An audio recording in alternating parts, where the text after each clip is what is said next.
So now that we have multiple MPI processes that we have spawned, but who are totally oblivious to one another, they don't even know the different ranks of them randomly doing their own rank, we're going to learn how to do just that.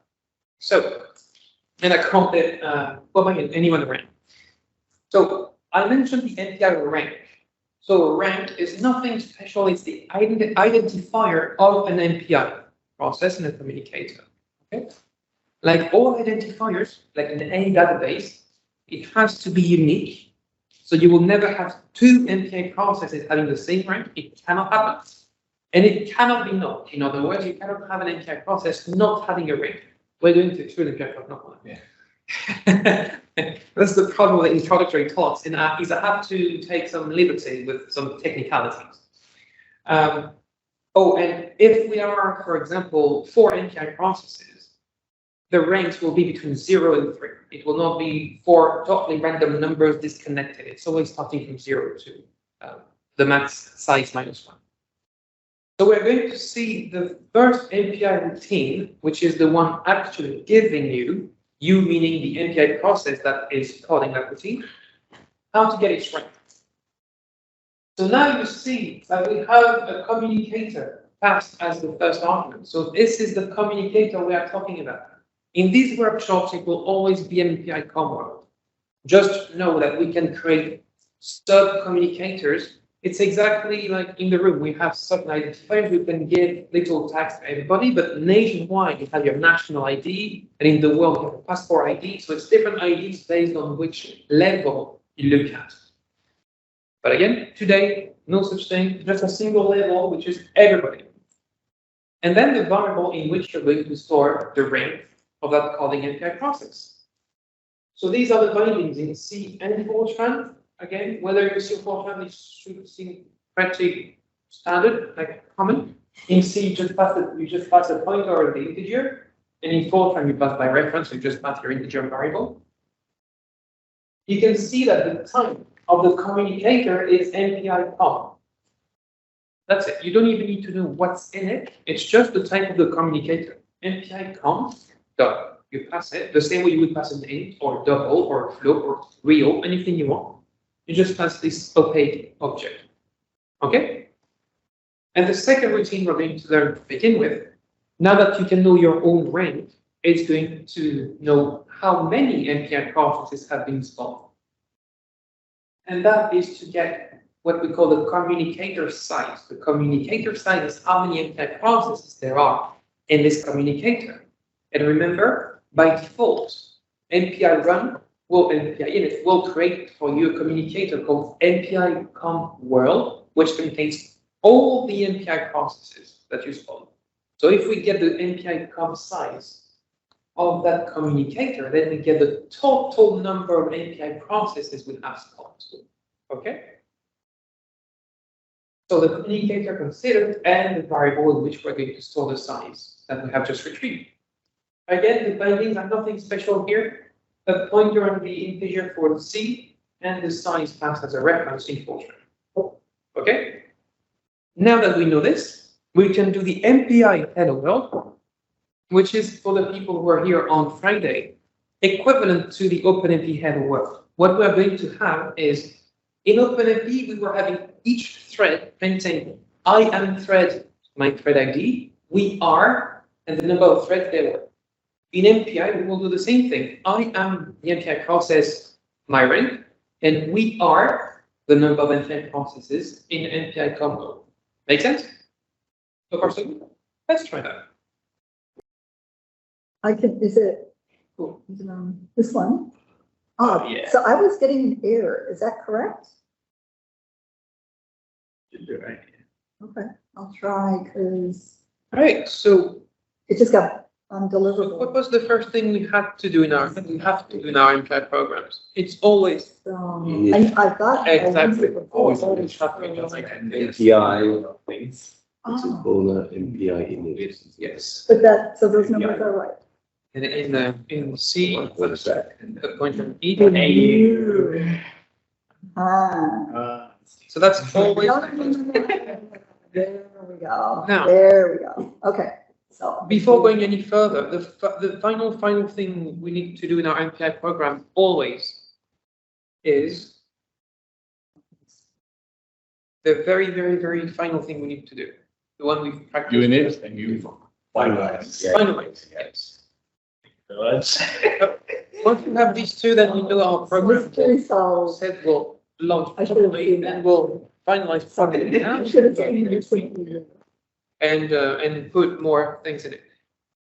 So you've seen that if you try to run this program with 4 MPI processes, for example, every MPI process prints hello world MPI process 0, and we are 0 MPI processes because these 2 variables here have not been set. So how can I get my rank? How can I know my rank?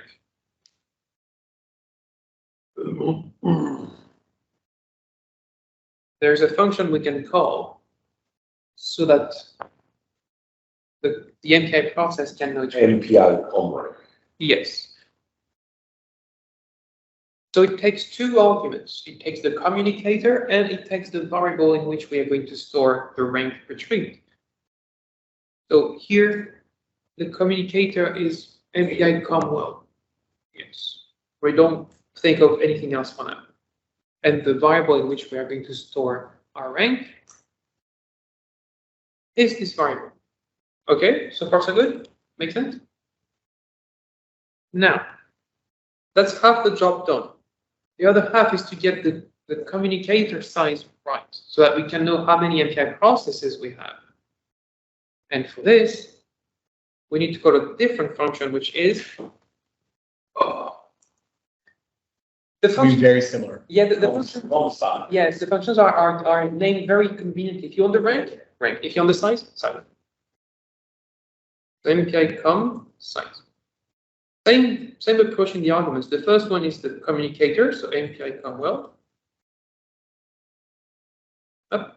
Double M. Oh, yes, that's right. And the second one is the variable in which we're going to store the signs. So com size. Okay. Now let's try something straight away, which is if I compile and I run my program like this. Say we just have 1. We don't have anything else for now. Yes. So let's try to put 4. Oh, I need to increase that again.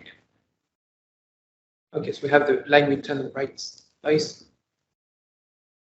Okay. Now we're good to go. We have 4 MPI processes, each knowing how many MPI processes there are, and each knowing its own rank. Cool. Again, these are not threads, these are processes, right? So if I am here, I can really put, for those of you who know OpenMP, I will go very quickly here. My thread ID equals MP get thread.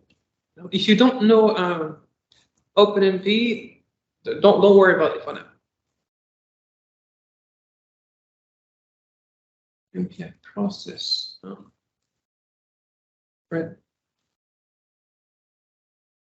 Okay, so my rank, my thread ID. Okay, let's try that. Let's try to make. Okay, yes, of course. I need to include people. Again, don't worry, this is just me doing some extra to show you the difference that we're really having different processes and they are not threads. Yes, because now I need to update the make file.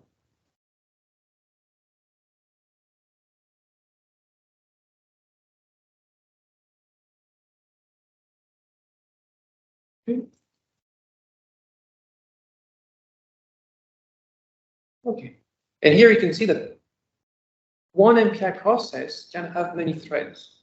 Okay, the thread 14 is there. So if we just sort it as numbers. Okay, here we go. So you can see that every MPI process uses 31 threads. Okay, when you were here on Friday, what you were doing without knowing is you never had access to using more than one process. You were using just one instance. Now you can have that many threads per process. So everything you learned on Friday, you can now apply for every process you can spawn on every machine. I can even run an MPI process here and run an MPI process there and connect the two. It's very fancy, nobody does it, but we can. Yeah. And we can even do that dynamically. So we can even have machines dynamically spawning MPI processes and linking them. Again, we don't really do that in HPC because that's not the hardware we run on, but we can do that.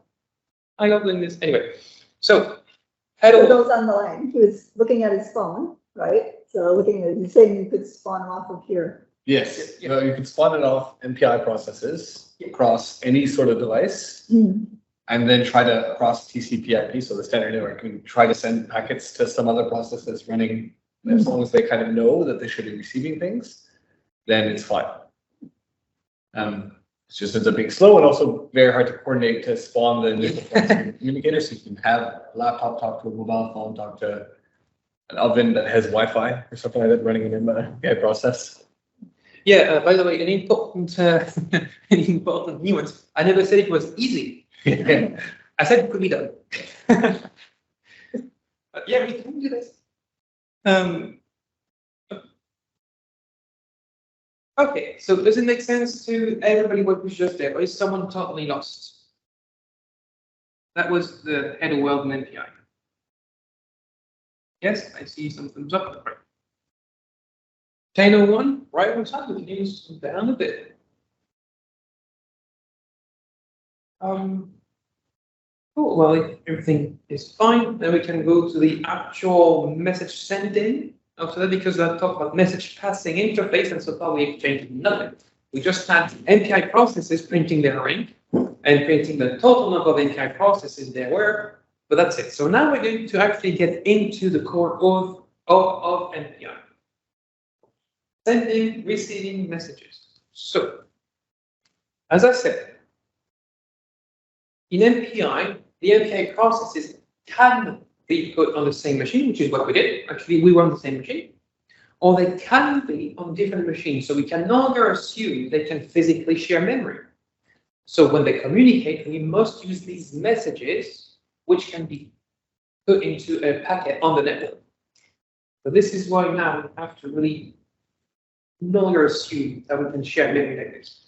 So we put that through messages, and then we can communicate. So to actually send a message in MPI, like in OpenMP, we like the critical path, like keeping the amount of effort short. So if you want to send a message, there's a function called MPI send. Done. Now that's many arguments. So let's go through them step by step. Again, don't worry.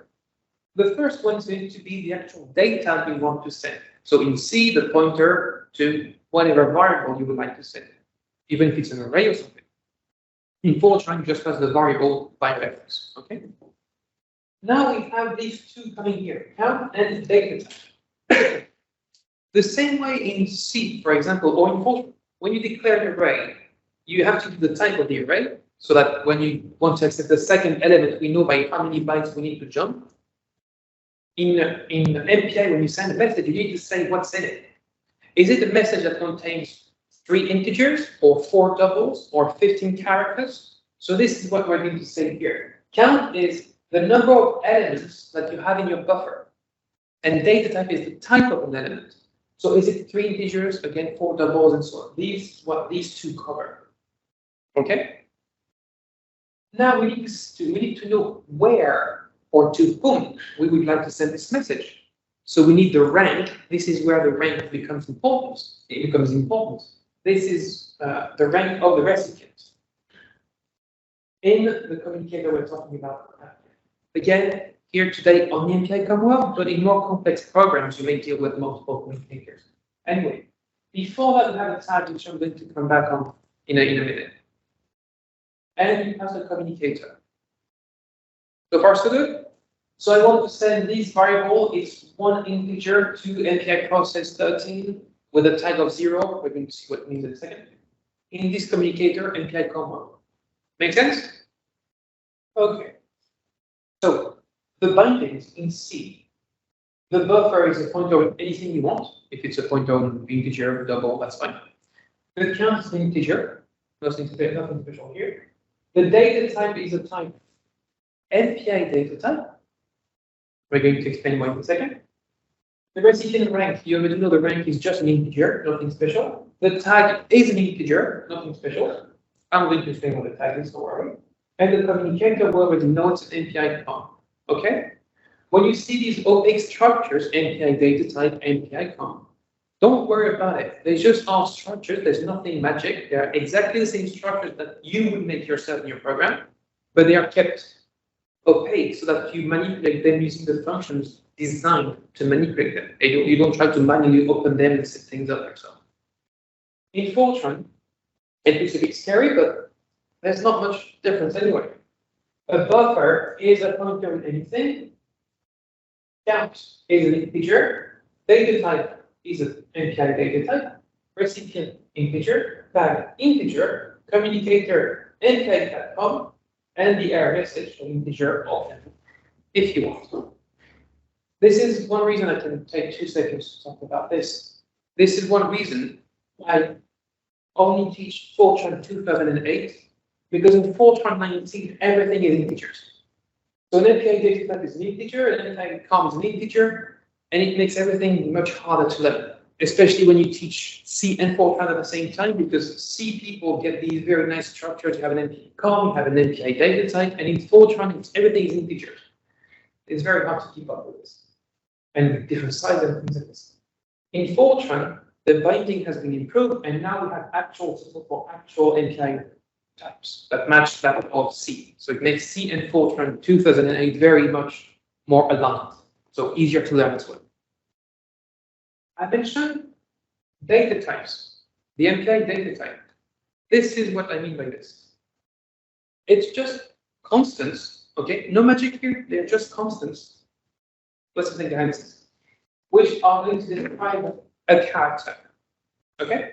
So if you have an integer in C, we'll call it an MPI int. In Fortran, we're calling it an MPI integer. So if you send a message that contains one int, in C, you will say count 1, data type, MPI int.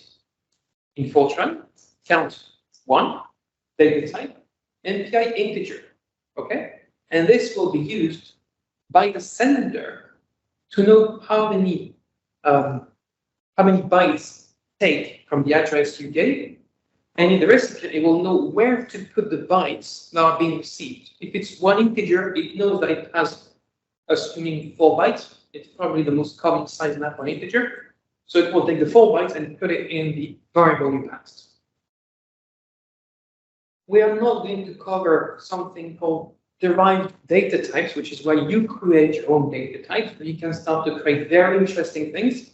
We will give one example at the end of the workshop this afternoon for the more intermediate MPI to give you an idea of what you can do with derived data types.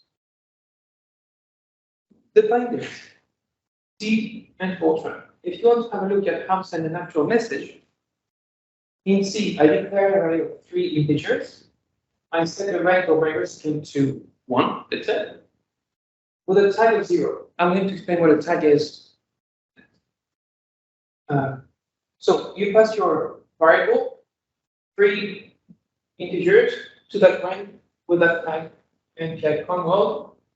Same in Fortran, I declare an array of 3 integers, recipient rank is 1, tag is 0, and then I'm to my MPI send with MPI integers, not MPI int, MPI integer. Okay, recipient rank, tag, MPI convol. Nothing changed here. Now, we have an MPI process that sent a message. So we must have someone somewhere receiving the message. So the same way to send a message, we have a function called MPI send. To receive it, we have a function called MPI receive. And because the full word was probably too long, we just shortened it to RECV. Save what? 4 letters? That's not okay. So you can see that it's very, very, very similar to the send. Buffer is the variable in which we're going to store the data received, the count and the data type, exactly the same. The rank of the sender, this time, the rank of the sender the tag, which I'm going to explain after receive. I keep tag for the end because it can be a bit annoying at first, so don't worry, just put 0 for now in your head, tag 0, that's fine. I'm going to explain why we can use tags later on. So the tag for now is 0. The communicator, so all this is the same as MPI send. Now there's one more thing here, the status, which we're going to talk in a minute. Before we see what the status and the tags are, let's have a look at the bindings. Nothing special here. Point void for the buffer, int, MPI datatype, int, MPI com, same as MPI send, same. And status, the pointer on MPI status. This variable, the status, will be filled with information about the message you just received. This morning, we're not going to worry about that. This afternoon, I will show you what we can do with this MPI status to receive messages whose length you don't know. Because if you want to receive an MPI, a message with 3 integers, the receiver, the recipient, has to say MPI receive 3 MPI units for the messages to be matched. Maybe on the previous slide, you may have Typo? on the 4th line, recipient, the rank of the sender, that should say sender. Right? Yes, that's rank. Yeah, that's typo. It should be the rank of the sender MPI process. That's Yeah. sender. Sender in the next slide, then where it says Yeah, sender. sender to right. Okay. So this is sender 2. The MPI receive is called on the recipient. So that for the people here on Friday, that will become my version 1.0.1. And I sent you the updated slides at the end, so you've seen I did update the version number. I'm sorry to the people who are not here on Friday, because slides evolve not only for typos, but because you expand them and shrink certain portions. I use a version number in my bottom left corner, and as you can see, it's version 1.0.0. So it's really the first time ever these slides are shown to someone.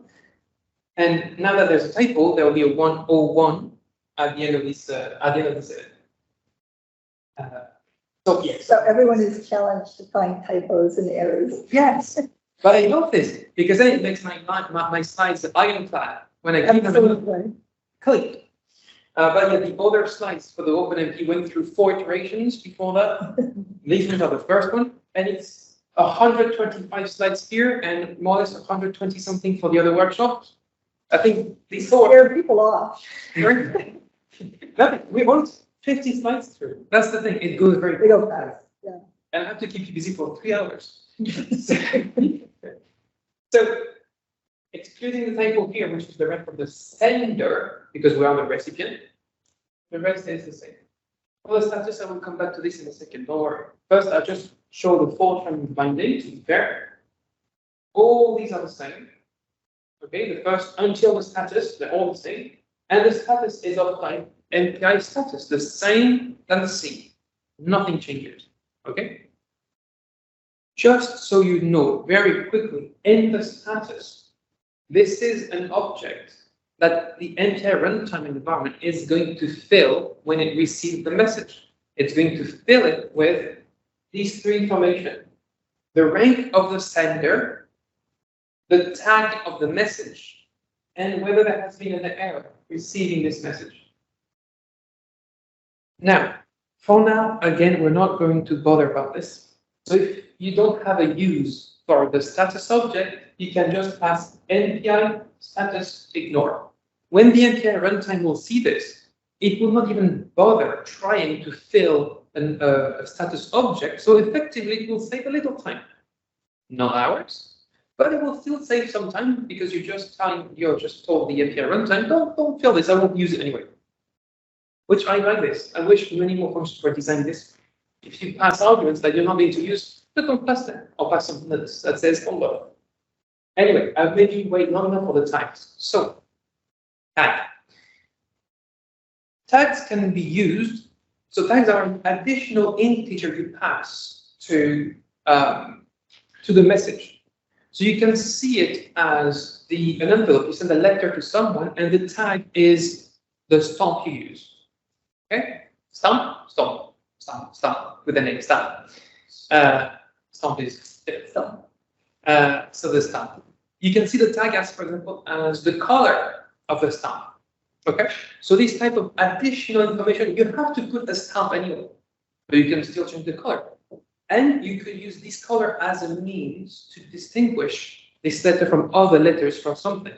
For example, I showed you a code a few minutes ago where I was combining MPI processes, and inside each MPI process, I was spawning multiple threads. You can have in MPI process, in MPI programs, you can have multiple threads sending messages. But then it's hard to know if you have 10 threads on an MPI process sending messages to the MPI process 1, where there are also 10 threads. It's hard to know which message is supposed to go where, because the MPI process 1 is going to receive 10 messages at once, and it doesn't know which thread is supposed to receive which message. I just received 10. The tag can be used for this. Every thread, for example, can put its thread ID as the tag of the message, so that the thread 0 sends a message with tag 0, and it will be picked by the thread 0 on the other MPI process. Thread 1 puts a tag of 1, and the thread 1 on the recipient will go for an MPI receive with tag 1. Okay, that's one way to use tags. It can also allow you to receive messages in a different order. Because when you receive messages, all this seems very abstract, but behind the scenes, there's no magic. There's just a queue somewhere of all the messages you have received so far. And when you do MPI receive, it just goes through that queue and takes the first message that corresponds to the receive you say. So from the right recipient with the right tag in the right communicator.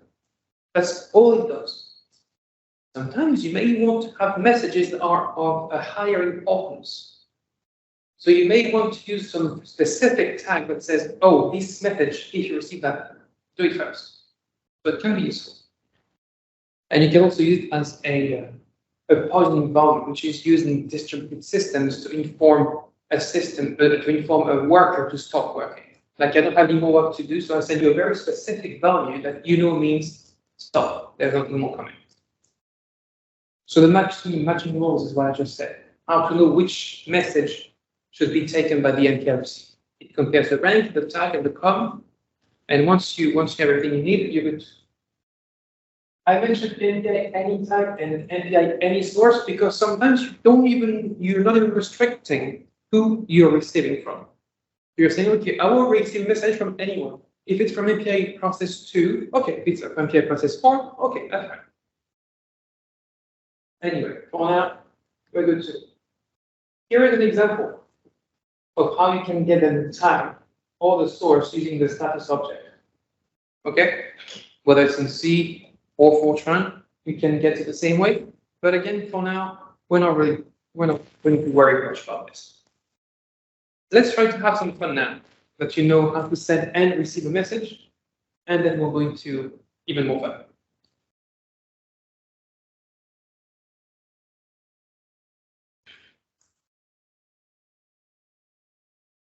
Let's try to do it together.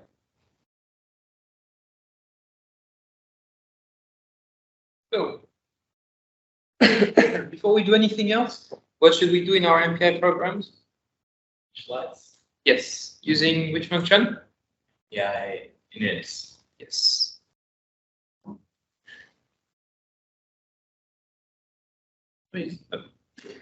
And before we do anything else, to finish our program properly. MPI finalize. Yes. Okay, now we're good to go with everything else.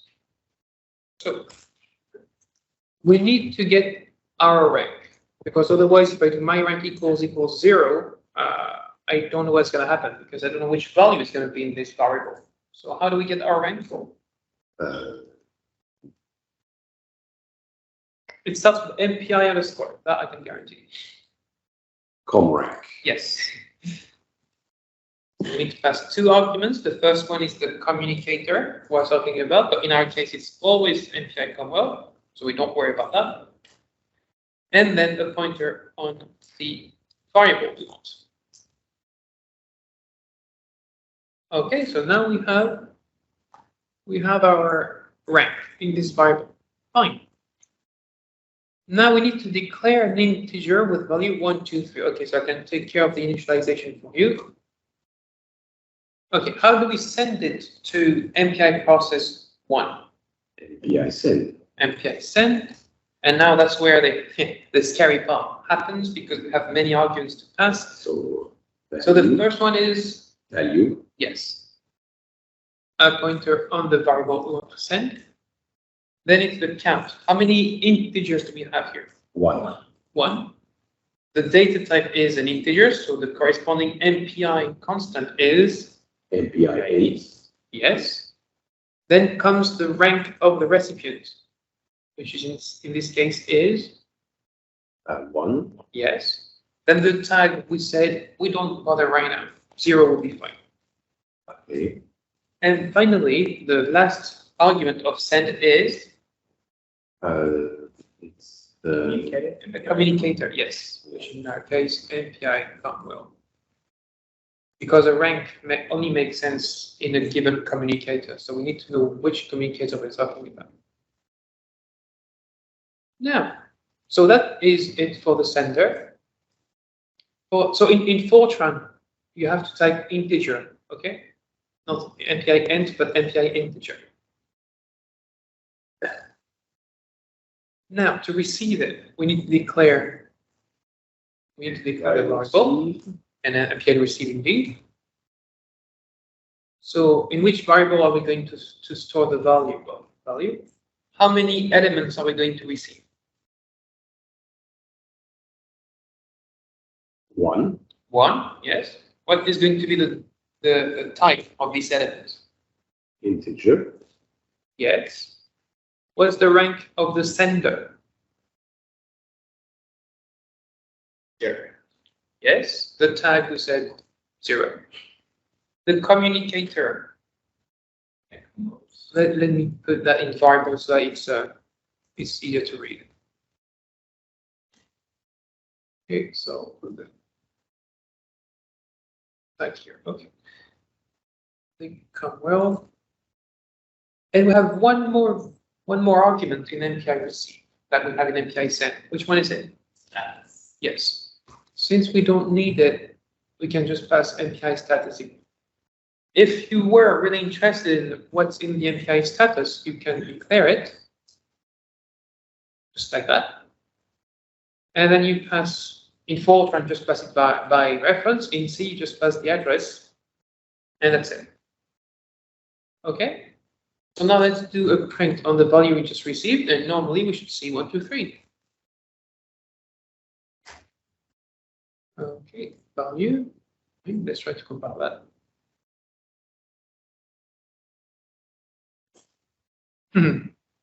Let's do 2 by. Value received 1, 2, 3. Right. So now we can have these two processes on the same node or different nodes. Doesn't change anything in our code. Now we wrote it in a way that it can be entirely distributed without changing one line in our code. That's where the fun begins.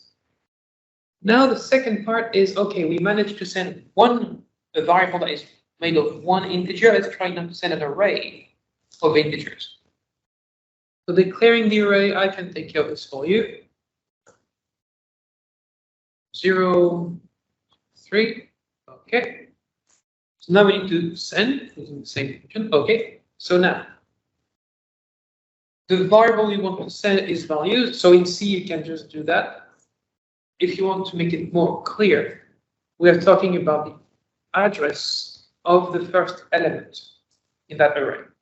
Okay, it's easier to get that by reflex, that notation, because then it means that when you want to send a third of the full item, you know you can easily update it. How many elements are we going to send? An array of 4. So 4. Yes. What's the type of an element? Yeah, MPI 8. yes. What's the rank of the recipient? My rank equals 1. I should have.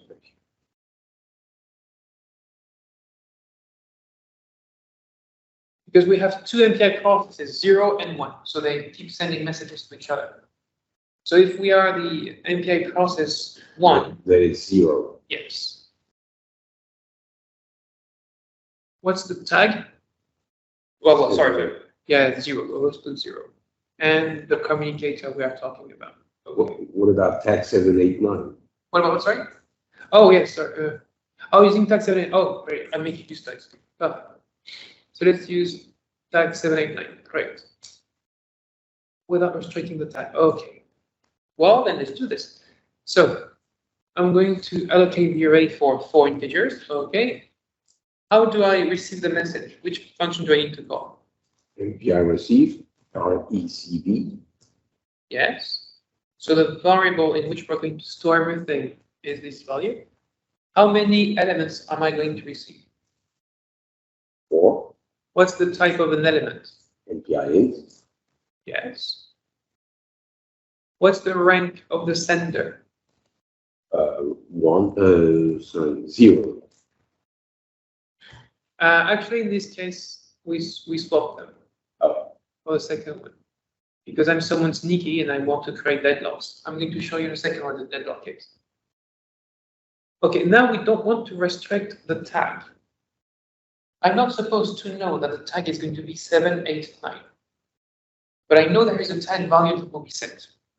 So how can we remove the restriction on the tag? There's a slide in which I show how to remove the restriction on the tag or the source. Online, any idea? It starts with MPI. Okay. Yeah. Yes, there. exactly. MPI, any tag. Then we have the communicator. Don't worry, very quickly you will start to know all these argument lists by heart. That's why I always say the very same sentences so that it becomes a reference. What's the type of, how many elements? What's the type of an element? Who sent it? What tag? In which communicator? Then print all array elements and the tag value. So there has been a tag that has been sent. We don't know the value, so we just open it to all tags. But now I want to print the value of the tag. So how can I get this information?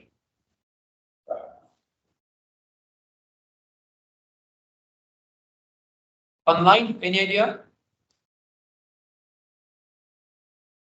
Like status.mpi tag. Yes, this time I'm going to use a status. So I'm going to declare my status.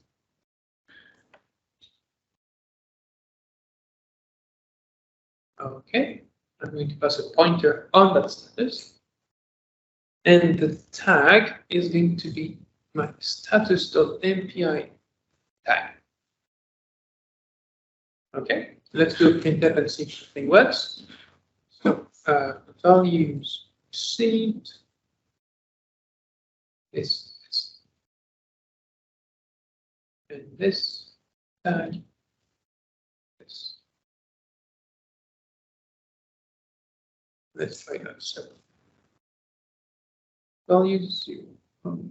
And the tag. Okay, let's try that. Cool. Sounds good to me. Now let me show you something that we call a deadlock.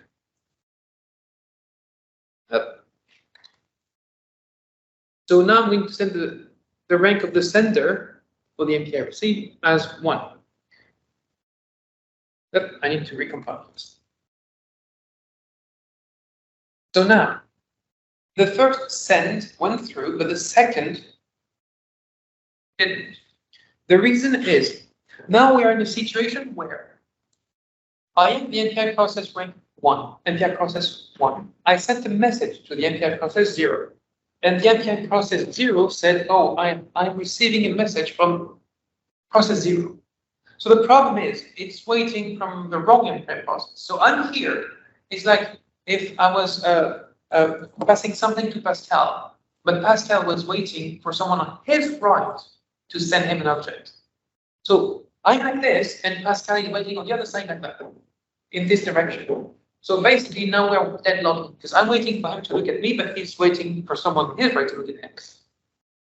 That's not, you can get that in MPI very easily. And there are many tricky things that can result in deadlock, sometimes not. We're going to see an example right after. So now, yeah, it's a log forever. This is a great way to burn ridiculous amount of budgets. Because now that you know how to use more than, you can just Control C, by the way, to interrupt a program, Control C, and that interrupts it. Now that you know how to use multiple machines, you can run a program on 200 machines at Titanic tomorrow. If you have a deadlock, it means your program will stay there forever or as long as it possibly can. So if your job doesn't have a maximum duration and it can last for 2 hours, you will use 200 machines for 2 hours. So you will be charged 200 machines for 2 hours, i.e. your budget is gone. So this is a good reason to use a maximum wall time on your scripts. Anyway, I think that is more a good time to have a little break. Yes? 10:30 approximately.